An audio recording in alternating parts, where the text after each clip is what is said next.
yeah. Iron girl, African girl. I am just amazima kw'ebyokolo mutima wamenya bwekuba kutabula sukali ya noga wangogolako yena mokoka Mina like, yeah Nyola, kamatoka Chikalobe makanika mbeka motoka Gawinja kalile bebe makanika Yeah Sara Nyola, kamatoka Chikalobe makanika mbeka motoka Gawinja kalile bebe makanika Yeah Yatengo vawala, omukwano gonze byebigwasika Simanyoba mumutima nawe chichofuna Chugere tonja, yenze walaba muchiro utongoli mumira Nekutereza tai, numpita mama Yegoweka sobolo kukakanya tsunami Omukwano gugwalali, walahi Bakutunulako bagonda bachirimanyi Tell me what you really want Tuchikoleko Sunday oba kumande Tell me what you really want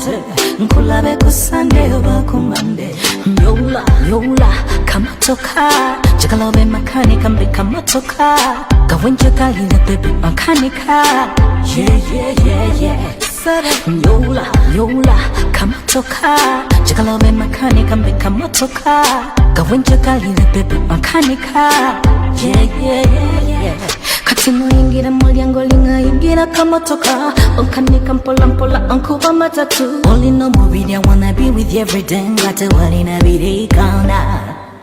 Only no movie I wanna be with you every day Ngate wali na bakolinga Love tomato Benyo mangate wali alemera mulyango Kwa galinyo na uliranga guba mosango Chikusigala ko chikulemera mubongo Yeah Tonkuba mugongo Leka tubibyemo Oyingiza chisumulo zonko yimbiremo Amazima kwa galabi tono na binene Sweet banana Obasobola kumwenya nera chikola bachokozi Mitima jibalume Nyola, kamatoka Chikalobe makanika mbeka motoka Gawinja kalile bebe makanika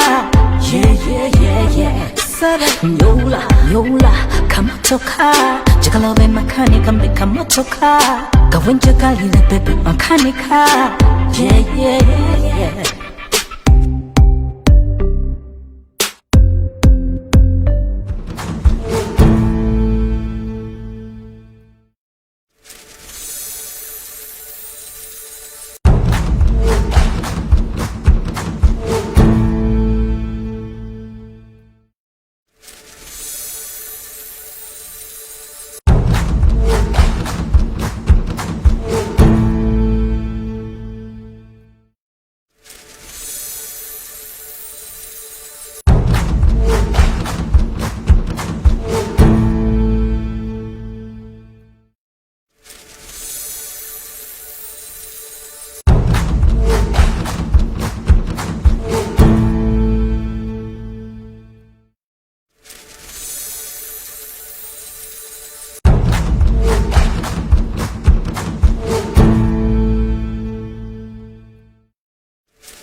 Kutata Bumba live enteekateeka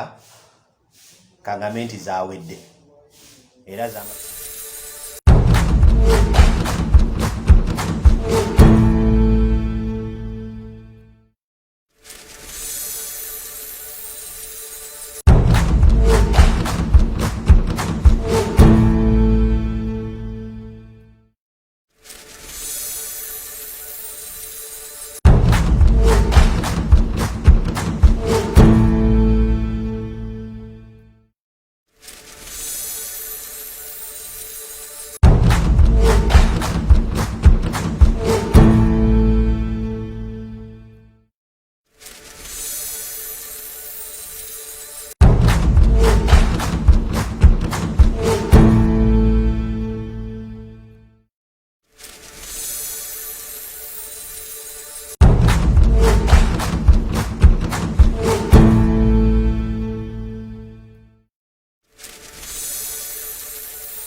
era ng'olwaleero ensonga nnyingi ezibadde mu ggwanga oba eziri mu ggwanga, naye njagala tusooke tutunuulire ku mbalirira y'eggwanga. Mbalirira y'eggwanga wiiki gye tukubye amabega yasomeddwa, naye okusinziira nga bwe yasomeddwa nze kankitwale nti yabadde ya bitege. Kati omukulu Matiya Kasaija akakiiko mu Parliament akateekateeka budget bagenze okumaliriza okuwuliriza mukulu Matiya Kasaija nga bye baateekateeka si byasomye, era sipiika n'alina amuyitirawo mbagirawo ajje ku floor ya Parliament asobole okuba nga abategeeza ekyo ekyali kiyisiddwa nga si kyekyakoleddwa. Simanyi muganda wange mukuba byasi ensonga eno ogyogerako ki? So Taata Nabumba webale nnyo, webalire ddala. Enteekateeka y'eggwanga y'omwaka gw'ebyensimbi 2021 esabbiiti ewedde nga 11 minisita bwekikwata ku Matiya Kasaija yatwala obuvunaanyizibwa, naye nno mu buvunaanyizibwa bwe yatwala aye tugenze okumaliriza ng'akabbinkano weekali. Akati abaka wa Parliament nga balagana ddala ssentebe w'akakiiko ka Parliament akakwatagana ne budget frameworks nga bwe zirina okutambula n'okuyisa ebyennyini budget bw'erina okubeera. Omukulu Lugoloobi tebagenza okulaba nga balaba emiwendo omukulu gye yasoma ku fulongo tegikwatagana egyo gye bayisa nga 24 Ogwokuna 2020 tuli ba member state ba East African Community kati birina kuza mwezi 11 ogwa buli mwezi ogw'omukaaga budget zirina okusomerwa. Ne budget eno yagenda okuba nga eyisiddwa nga Parliament etteeka bwe litambula ate nga COVID lockdown emaze okukola ki tennaba kujja. Kati bigenza ogenda okakana ng'enkyukakyuka waeri, naye ate tugenza ogera n'omuwendo gwennyini ogw'ebintu ebimu bye baatulaga tukubye mu ngalo, naye ng'ate minisita w'ebyensimbi kuba pulezidenti w'eggwanga ng'emiwendo ate baagisoma nga giri waggulu naye ng'ate gisaliddwa. Kakati bw'ogyogeza nti minisita gukikwatako owa ebyobusuubuzi, amakolero n'ebyobwegassi owa trade and industry baamulaga nga bamusomedde obuwumbi 17,800, naye ssente zagenda okufuna zijja okuba ezimusaliddwako obuwumbi 43 n'obukadde 60, ekitegeeza ebitundu 25 buli 10 zisaliddwako tizijja kubaawo. Kikutegeeza embeera ya minisitule eyo ng'eriki eri eggwanga lino tejja kutambula. Bwe tugenda mu byobulimi naga nti kino kya muwendo nnyo. Minisitule y'ebyobulimi twagenza okumaliza nga bageraza akaseke ssente kamu mu obuwumbi 317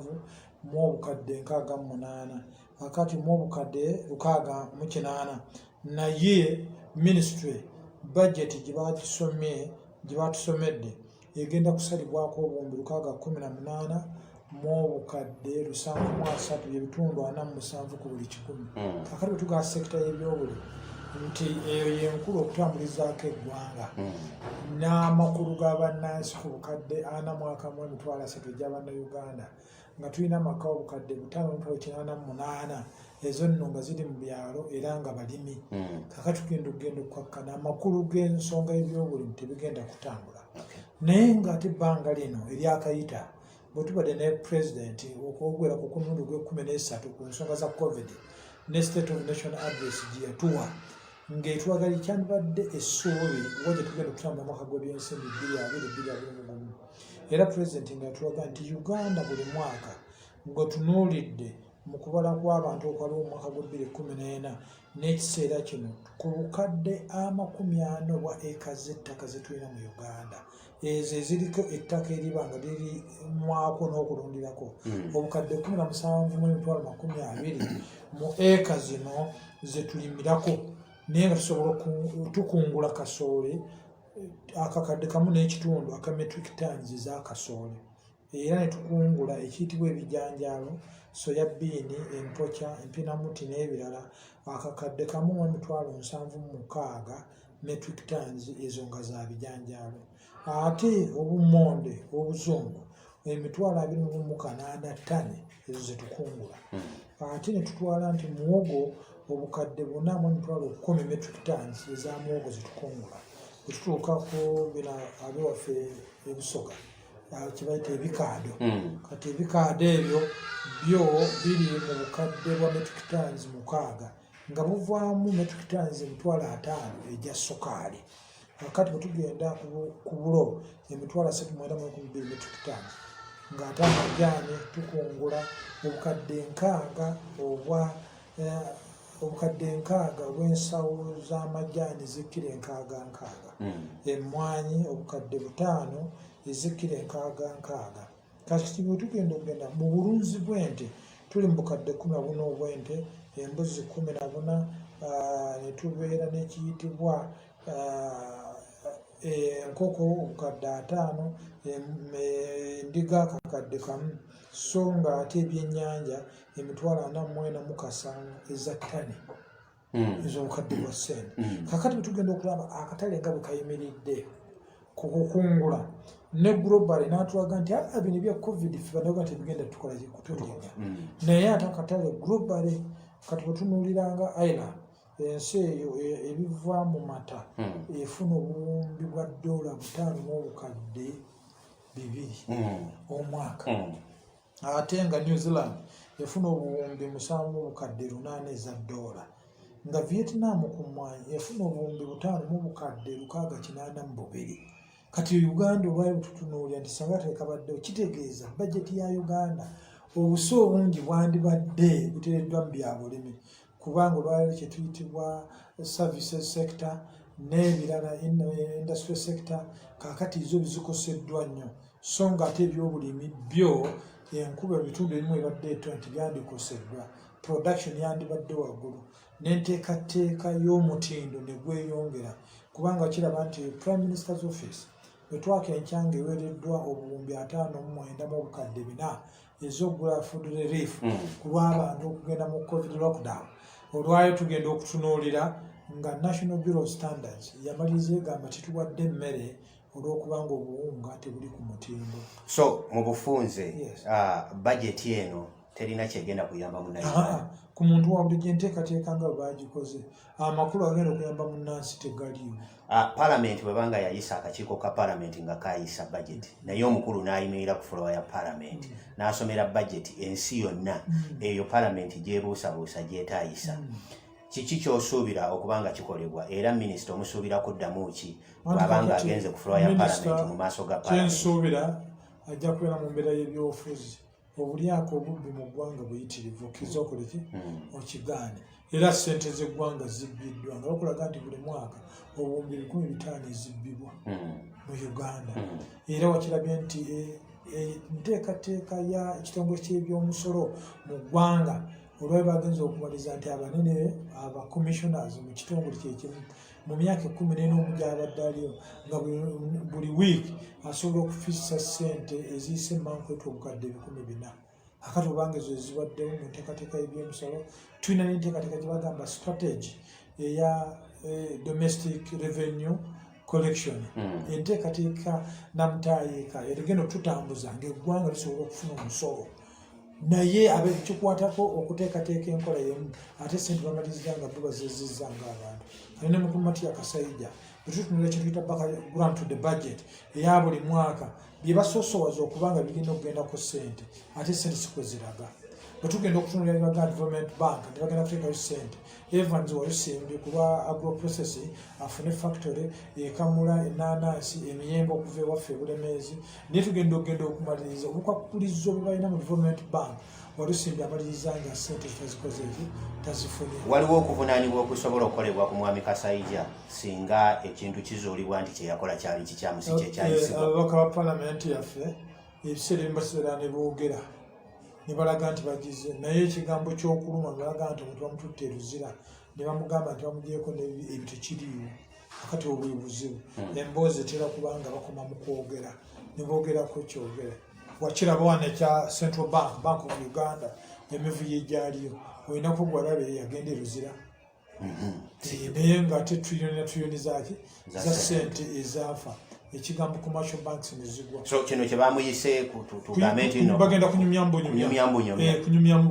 yembeera ya Uganda ya bulijjo bwebeera ebisigadde bigende nga bwe byasomebwa era banaamaliriza bajja kuyita parliamentary caucus y'NRM Entebbe wadde tuli mu lockdown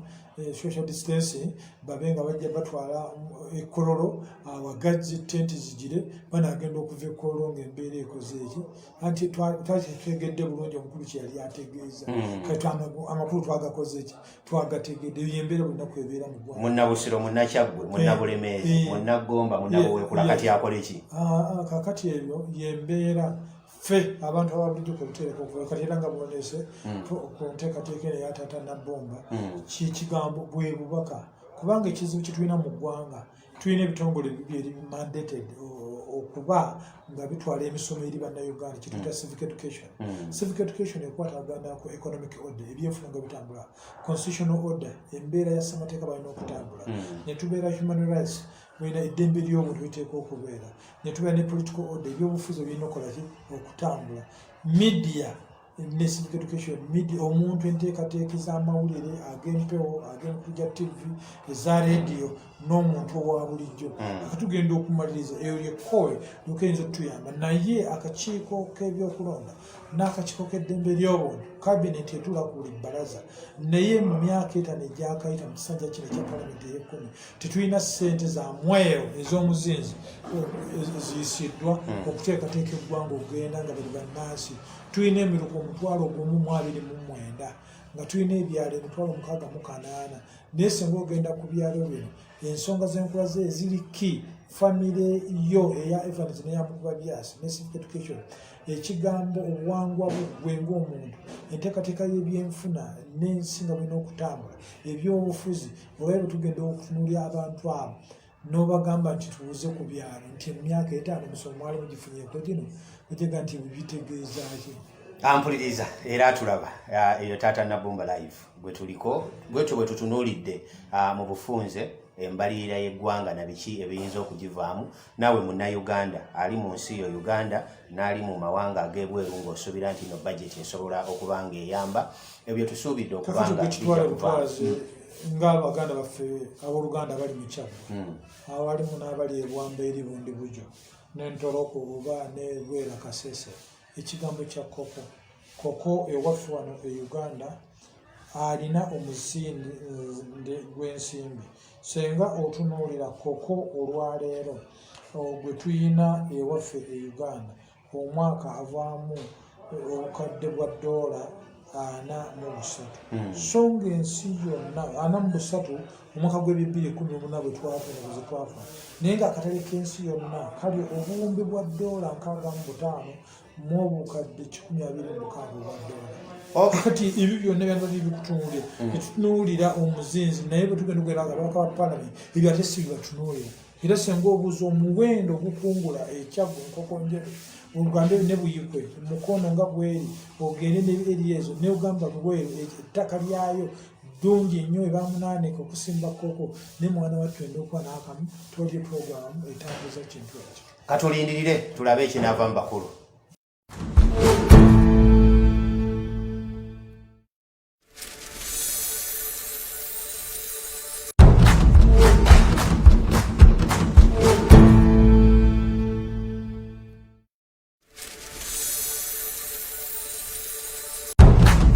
Taata Nabomba live enteekateeka kangamenti zaawedde era zamaze okuyisibwa omulamuzi byabakama yamaze okuyisa ono ne ssentebe w'akakiiko akavunaanyizibwa ku kulonda mu mitendera gyonna mu ggwanga yamaze okuyisa gye tuyita road map oba enteekateeka eya ebigenda okulondebwako naddala mu kaseera kano ke tulimu ak'omuggalo n'ak'ekirwadde ekya COVID-19. Balirwana baffe ab'e Burundi kitalo nnyo okufiirwa omukulembeze abadde mu buyinza naye bo bwe twabeera mu kaseera kano okulonda kwagenda mu maaso era bwe twali tukutunuulira okuleka abatunuuliza okuva ebweru w'eggwanga ennamba yaabwe yali entono era n'okuteekebwa mu kalantiini kubanga yalagira nti no balina okubeera mu kalantiini ennaku 14 bagenda ozitunuulira nga ziweddeko zinaagenda okuggwako ng'okulonda kukoze eki nga kuwedde naye wano e Uganda akakiiko k'ebyokulonda kamaliriza okufulumya road map era tulabisa okuba egenda kubeera scientific. Simanyi mu Luganda scientific oba tuyinza kukyogera tutya, naye nga egenda kubeera scientific kuba mu kaseera kano tubadde ne scientific wedding. Tugenda kuva ku mbeera ya bulijjo tutambuza ebintu okubeera mu nkola ey'empya. Tubadde ne scientific weddings, tubadde ne scientific burials okuziika, n'emikolo emirala egiri scientific, okwanjula n'ebirala ebiriwo ebityo. Bwana Mukuba Byasi, roadmap yafulumye naye ne wetwogerera essaawa zino waliwo bannamateeka abagenze mu kkooti, ab'ebibiina bagenze mu kkooti, n'omukago ogugatta ebibiina. Jjukira nti eggwanga lyaffe tutambulira mu bibiina ebingi. iPod bagenze naye nga bagamba nti no nedda, waliyo abagamba nti enkola eno si ntuufu, egamba yo kyegezaako okulaba kulemeza abo abatono mu bukulembeze n'okulemesa abo abeetaaga okujja mu bukulembeze. Kiki kyokyogerako? Ekyo kyandibadde kyangu nnyo mu nteekateeka nti ssentebe w'akakiiko k'ebyokulonda ne ttiimu ye tebakubaganyiza birowoozo n'abantu bano bekikwatako. Enteekateeka si kakiiko ka byakulonda, enteekateeka ebeera y'Abannayuganda bonna. Olwaleero nga bw'okimanyi nti tulina disitulikiti kati zigenda kubeera 136 kuba tulina empya eyakateekebwa Buterego, ne tubeera n'amasaza ze counties 257 nga te gazetted constituencies ziri 296, amagombolola town council ziri 1262. Kati bw'ogenda okuteekako ebyalo omiruka nga betwogedde emabegako giri 1,229, ebyalo biri 1,633, ng'ate ebifo abagenda okulondebwa okuba akalulu biri 3,344, ng'abalonzi abaawandiisibwa okuba akalulu obukadde 17,742, okuva ku bukadde 15 mu emitwalo 2 twalina mu 2016. Akati kyekikulaga nti tulina obukadde obweyongerako 2.5 bw'abalonzi. Kati enteekateeka okusomesebwa n'okunnyonnyola abantu kye tuyita political order, civic education tennaba kubeera era tekoleddwa. Akati bw'ogenda okutunuulira constituencies nga tulina constituency Raggo ogeraageranya Kisoro municipality erina abantu 1,640, eri mu radius ya square kilometer 10.5. Nze omuluka gwendimu gwentwala ng'omukulembeze tuli mu radius ya square kilometer 22.3 nga tulina abantu 2.5. Kati ffe tuli mu lukabuluka naye nga constituency tugenda okukubira akalulu erina abalonzi 15,000. Kakati nga Kisoro tewezayo na mutwalo gw'abantu bo balonzi. Ne land area yo yennyini mu bantu abatono abakutu 44,012. Akati ekifo obugazi bw'ekifo tuli mu square kilometer 640. Akati 640 ffe area ey'okulonderamu yenkanankana ne disitulikiti ya Sheema erina 694 square kilometers. Kati bw'ogenda disitulikiti y'e Manafa ne Namisinga ezebbiri zikolebwa square kilometer 523. Akati bw'ogenda ate nga bo balina constituency ziri direct ziri 2. Akati ffe area yaffe erina disitulikiti 2 namba zeesinga. Akati ng'ate bo amagombola ge bayina buli gombola liri mu radius ya kilometer 2.3. Kati ate nga nze egombola gyerimu Batambi Council ya square kilometer 147. Kati ebyo obutenkanya obuliwo n'embeera y'obutali bwerufu egenda kuleeta akabega. Kati kino oyinza okitwala n'okizaayo emabega. Ti mu 1984 Yoweri Kaguta Museveni yali mu ttale ng'ayeekera, ne mu Gw'ekinaana nga yeesimbawo ne ttiimu y'abanne. Mu babaka abalina okwesimbawo mu constituency 126 UPM yasimbawo abantu 77. Ku bantu 77 be yasimbawo abantu omuli Lugunda, omuli Kiwunda Kivedinda, Omugenzi Kategaya, omuli Mutya Kasayija yennyini, olwaleero otwale omukulu Matthew Kikaire, John Patrick Amama Mbabazi, Kayindo Tafiire. Constituencies ze beesimbawo ku bonna abantu tebaweza abo bantu luwera 10. Kakati Obote to government eyali Attorney General ne Minister of Public Service baleeta bill mu Parliament nga bagamba Evans olwaleero ng'ekibiina ky'obufuzi kyonna kiteeka okuba omuntu aneesimbawo ng'awezezza bamusemba mu constituency abantu 1,000. kakati kyali bill bali bagikoze technically ngejja mu kibiina kya UPM kubanga UPM abaka baayo abasinga obunyuje ku Museveni n'abalala abatono bebaweza obululu omutwalo naye abalala kiba kivedinga tebaweza bululu 13 bogenda lugundo teyaweza bululu 13 ne bakatega bakayenda otafiri ninga tuwa byofuzi biri byebalanga obote olwalera atanabyo bakola ki byebali era Museveni kye kyaddira bamwe okulaba nti strategically embeera ekyo kyeraze n'agamba okuvuga emundu zikoleki zivuge kuba ne bana DP abaali besimbyewo mu kaadi ya DP mu kiseera kiranga bakapa parliament abamu ku bo baali batiddwa nga African Assembly Sebugwa Sebastian okuva Embende awamu ne Mbura Muhindo okuva Kasese ne tubeerawo n'ekigambo Onesimus Katolika kati mugenzi baali bamaze okuggalirwa ba Kitaka Gawera n'abalala nga bali Yoweri Kyesimbira Abubeka Wakacha Amayanja abali mu exile nga bamaze n'okudduka kati bakyali mu parliament kati nga kyali kitegeeza embeera y'ebyokulonda 85 December akawuka tekajja kukola ki kubaawo akati n'embeera eno eggwanga lyaffe ffenna eggwanga siri abantu babale bannayuganda bonna alina ekibiina n'atayina omuggwanga lino omugavu gwakyenkanya kakati kyo kiteeka okukola kyokubeera enteekateeka ya mukulu omulamuzi byabakama olwaleero enteekateeka roadmap bagifulumya mu December 2019 December November tufuna roadmap ezibadde zetambula kati babi bagenze okulaga nti mwezi ogw'omukaaga twalina okubeera ne special interest groups ezalina okubanga zimaze okulonda kakati waliwo okufuutikibwawo okw'ebintu ng'ate okusomesa tekoze eki kuba abantu bafuukiriza ogaane okumanyisibwa okuteeka okubeera nga kukulembedde ensonga zonna eri eggwanga kakati kino kibeera kivandulo abantu kubakwata nga kuba tukoleeta mu byokulonda nga tebana kyebakoze kyebamanyi so nga ne mu gw'ekinaana twali tulina okubaaka ng'ennaku z'omwezi 3 September 2008 naye obote bwe yeepimaamu ne ttiimu ya Paul Muwanga n'abalala nga kati bagenda kawangula mu September bakongezaayo okuva 3 September ne kagenda ne kafuuka ak'ennaku z'omwezi 10 December era ebyo byebimu ensonga ennyingi 10 ebyateekebwa kigambo butali bwenkanya ekigambo demokulasiya omwenyirira ng'obululu n'ebyokulonda birinyiddwamu eggeri kyawoliza Yoweri Kaguta Museveni okugwa olutalo lw'ekiika ne banne abalala kino kivandulo kulinyirira ddembe lya buntu nabutali bwenkanya nabutali bwenkanya omulamuzi byabakama byafulumiza bakati baba bagamba politically oba tunooledde nti okwogera ku nsonga eza COVID emirundi 10 na President Ronalds ayogedde ye politically abadde akola ki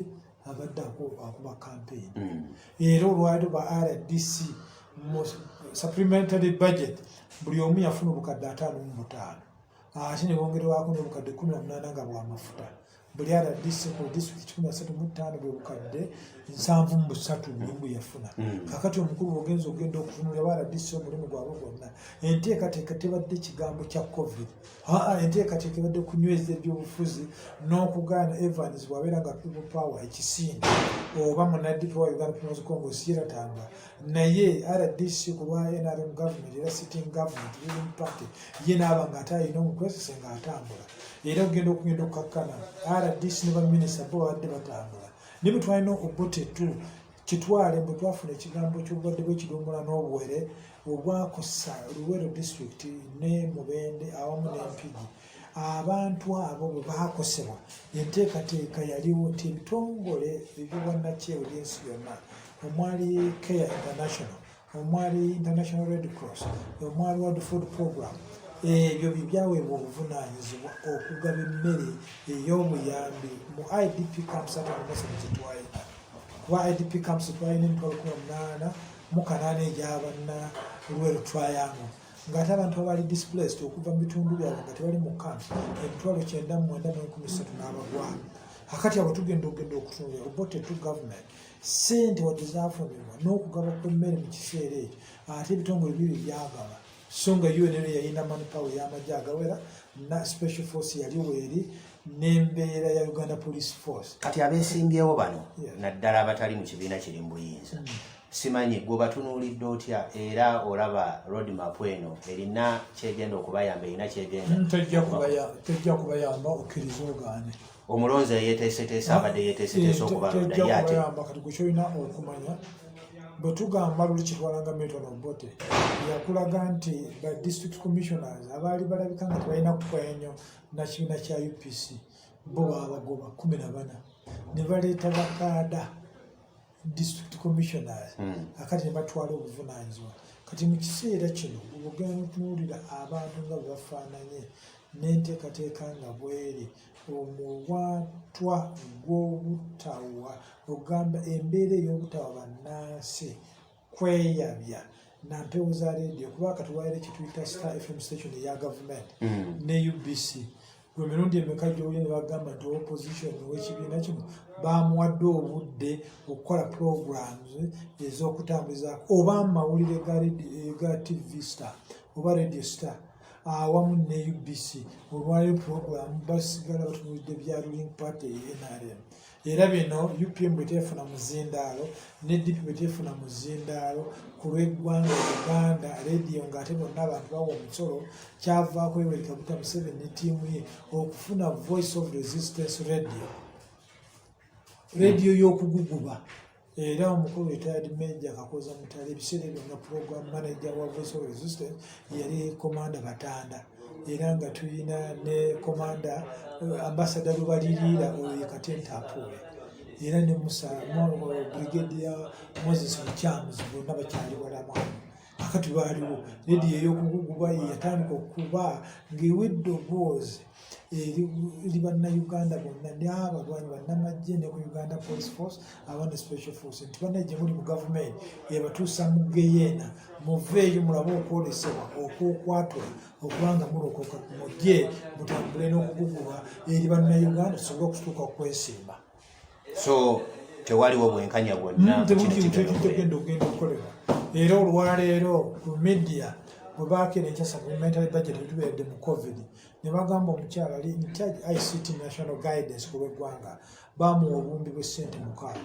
naye ku lwa media ne bamuwa 3.4 billion naye 3.4 billion emikutu gya radio ne TV eziri mu Uganda tiriyo yafuna mu mwezi gwa nusu n'ogumu kale twebuuze ezo ssente zaalagawo katubirinde tunaabibuuza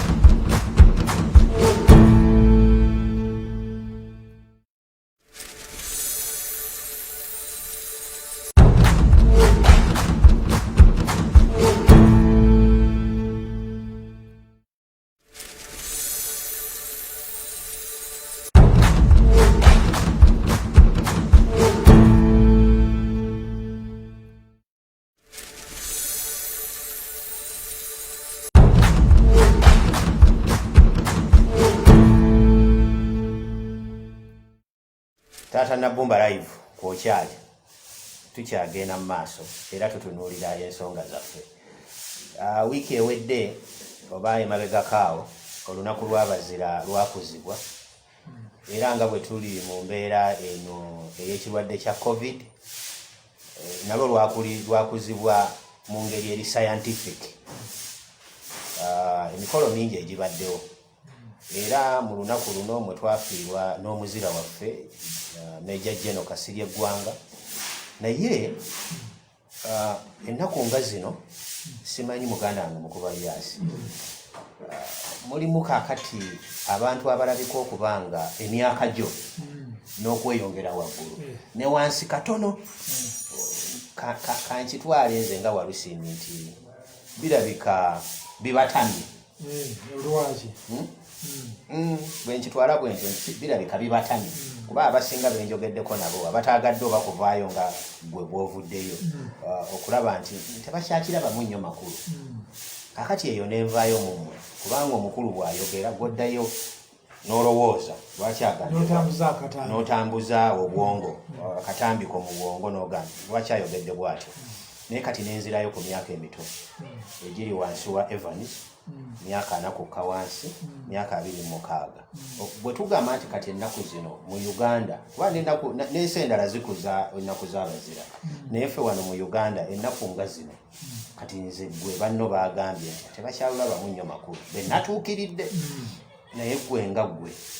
olunaku luno lwakozeddwa nga luli scientific olw'embeera gye tulimu tukyalina nnyo amakulu okukuza olunaku luno ensonga zikyaliwo nnyo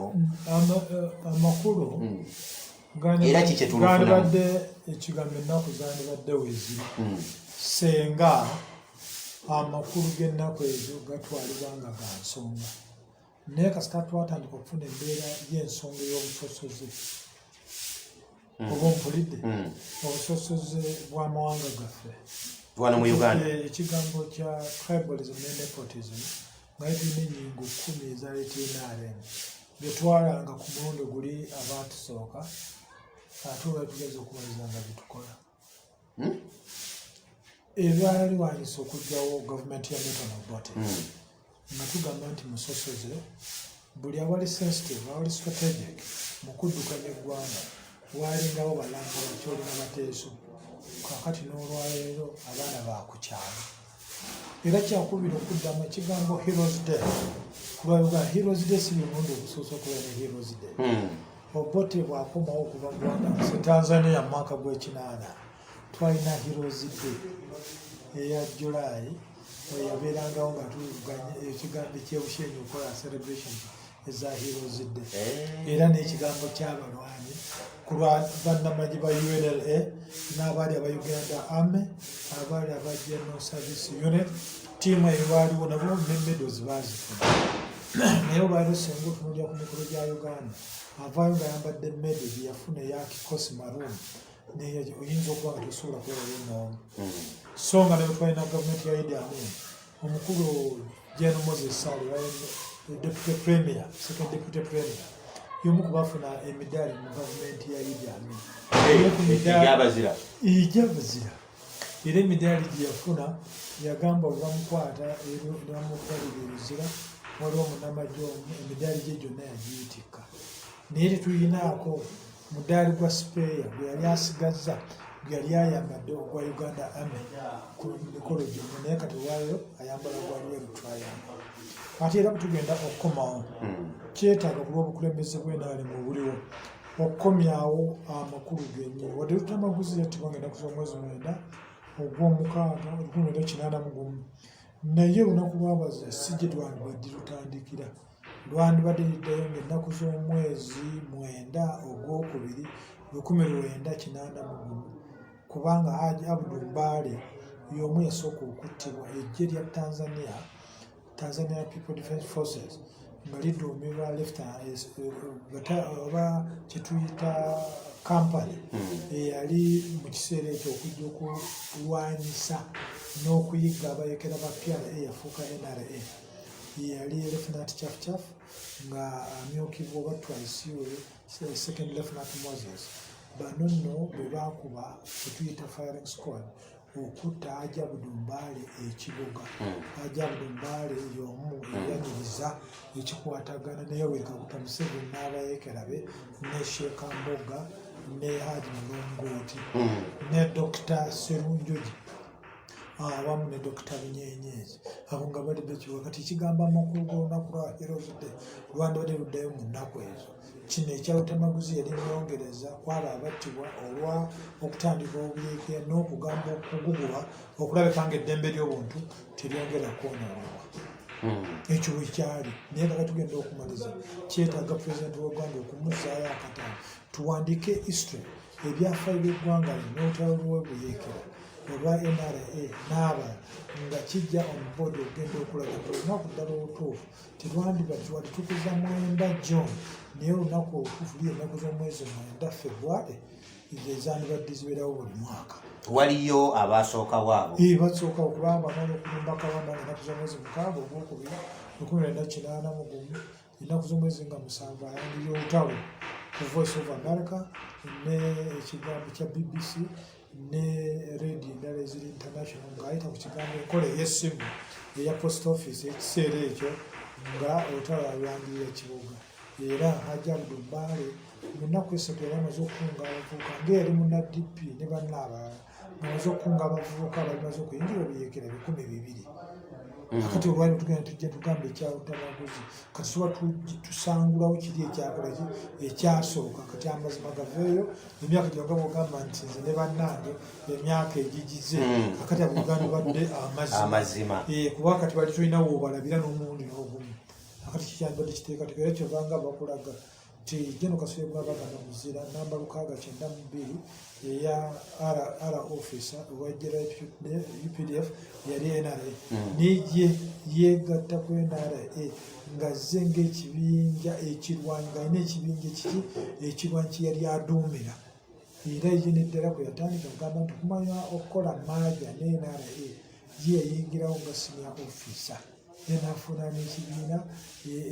ekibinja ekiki kyaduumira ekyebyemizinga n'emmundu ennene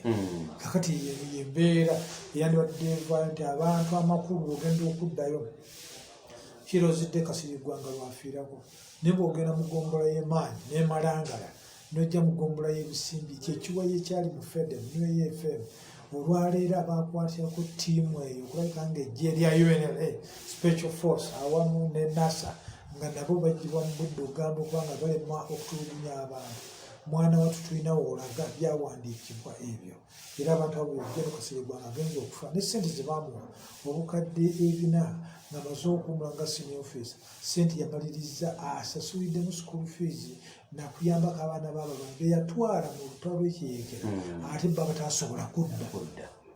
era ne ssente zibadde z'omusaala zaafuna nga w'omusiŋŋaanira wabeeramu n'emitwalo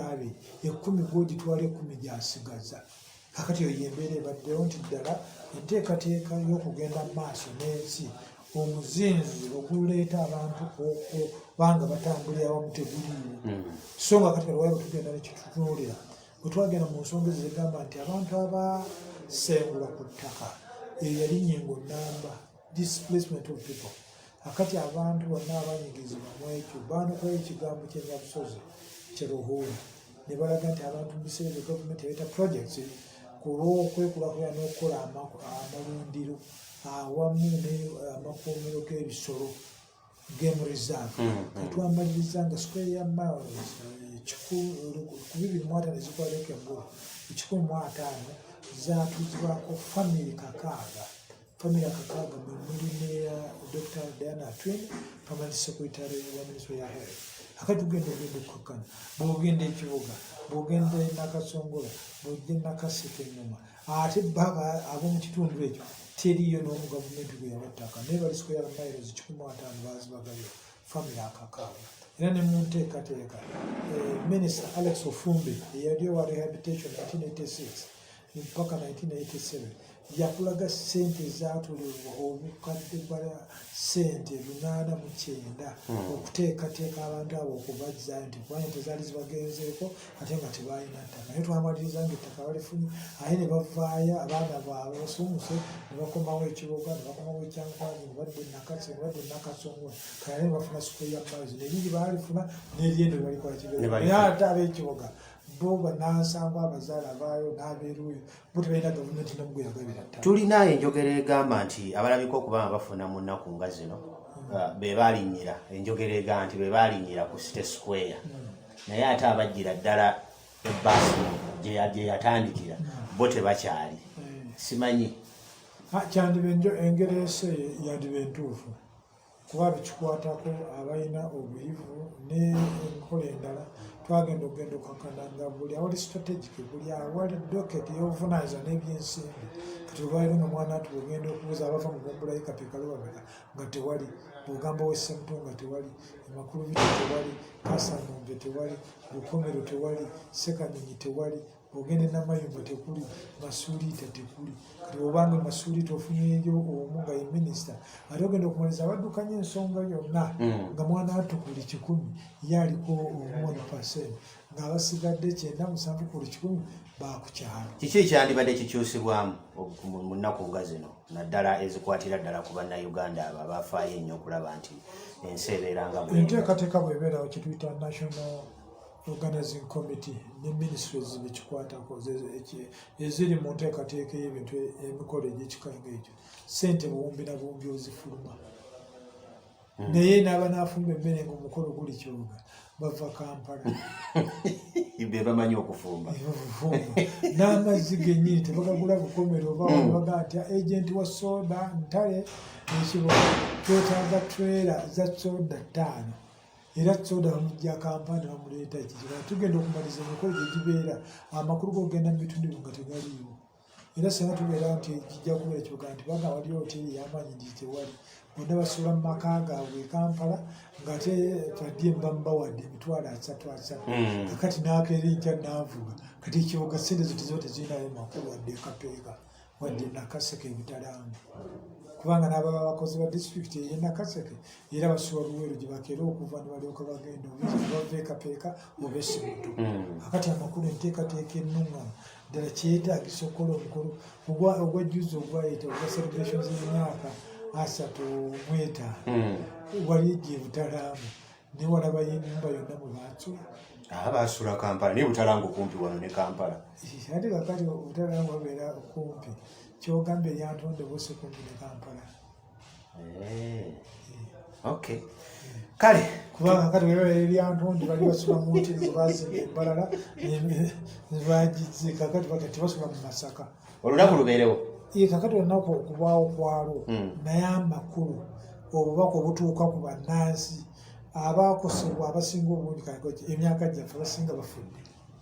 abaali bawanyeewo kakati abaana nabo babigoba matogo kubanga omwana yaliwa myaka 5 myaka 8 kati asajja kudde yaliwo myaka 8 bumugattako 35 emyaka 43 kakati ate abazzukulu abaliwo ebyokugamba nti hirozidde oba weeri oba teriyo kati amakulu gakola ki gafa tegaliiwo kuba ne ssente ez'omuzindo zennyini zimalibwa nga abanene batono ab'olubatu nga ssente bazeekomeza era kati kyovula asenga tugamba gwe baakugambyeko nti oba ezaali lebadde ezalina okubeerawo eza lebadde olunaku lw'abakyala abazaali ez'ennamugongo abaali lwewa hirozidde kakati ezo olinaku baali bagamba obumu baali bategese nga bwafuluma mu bajeti ya 2019-20 bazizizaayo mu consolidated fund account kyogereko naye ng'ate buwumbi kubanga omuntu bagenda mileage ne baga tugenda Lyantonde kilomita ziri meka nti mweziti nti amafuta ezo liita 10 okubisemu emmotoka eziwera 6 motoka 6 kitono ennyo motoka 6 by head of department bano bonna babayita kale tumaliriza nga abamu tebalabiseeko kakati ministries zonna zireeta kakati noteekako amagye aganaabeera omukulembeze wanaabeerawo tumanya tewaka wansi w'abajaasi 13 omukulembeze wanaabeera ezo zonna ku mulundi tezirina we zigenza kakati ezo zonna ziteekwa kuba zaali allowance advance party negenda nti omuntu bamala emyezi 3 venue weribeera nga bateekwa okuba nga bakoze surveillance advance party negenda ennaku 9 kati ezo zonna nebabala ennaku 9 sokolindeko advance party gundi egenda nnaku 9 emyezi 3 omukulembeze wanaagenda nga bali ku ground bagamba abantu baki gambula yakinuuka bagamba ki abaliwa nayo Masaka bagamba ki ezo zonna sente zamuwa musolo zibaawo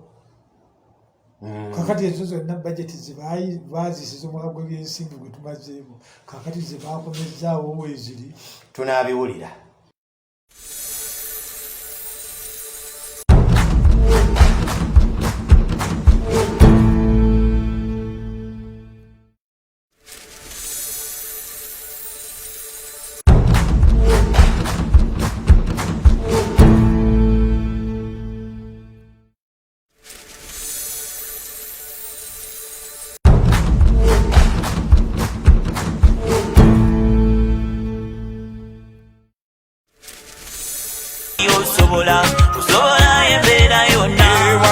entiisa nyingi osobola nga Mukama wali osobola kale notogwa mu maanyi osobola